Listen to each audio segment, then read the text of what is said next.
Hi, this is Phil Griffiths. I'm the Director of the Internal Audit course, Certificate 1, Essentials of Internal Audit. This course is aimed at newcomers to the internal audit function. You don't need any previous knowledge or experience to come on this course, or if you have had some, people with up to 18 months experience.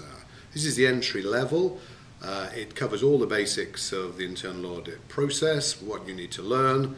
It also will be beneficial to people who have been into internal audit a few years ago and maybe are coming back into it now, maybe having spent a few years going into other roles.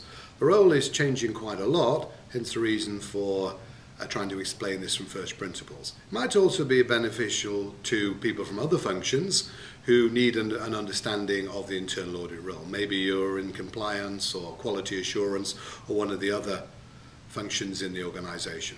The course is a 5-day event, so it goes through things in a fair amount of depth, starting with what is internal audit and what does it do, how does it differ from other activities, other functions within the business. We go through some of the misconceptions, of which there's many, about the internal audit function, amongst which is it audit's job to detect fraud, which really it isn't.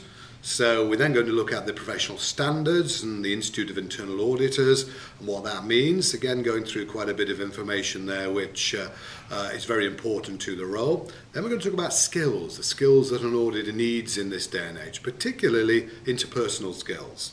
There's a lot of misunderstandings that to be an auditor you need to be a finance professional. This is definitely not the case. You can come from any discipline into the role, and people have always said to me, well, you're the ones who check the figures. Well, no, that's not the way audit operates. Never did.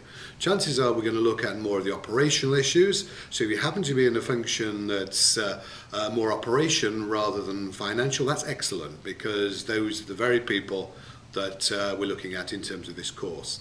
We'll also look at this approach to risk and control and recognise that internal audit is there to advise on the balance between those two, between risk and control.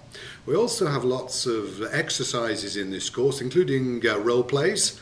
Don't worry, don't be afraid of the role plays. They're very straightforward, very easy to do. Coming across the things you would have to do in an audit, particularly planning the audit before you start, maybe also the interviews during the process, and then meeting the manager at the end of the function to try and get them to accept the recommendations you're making. And then finally, we're going to look at the report and how you would go about writing a report, often the most difficult things for a new auditor. So we go through the basics and we give you lots of ideas and techniques to be able to write your report from scratch. So I really hope I'll be able to welcome you to this particular course later in the year, and if you'd like to come along, we'd be delighted to see you.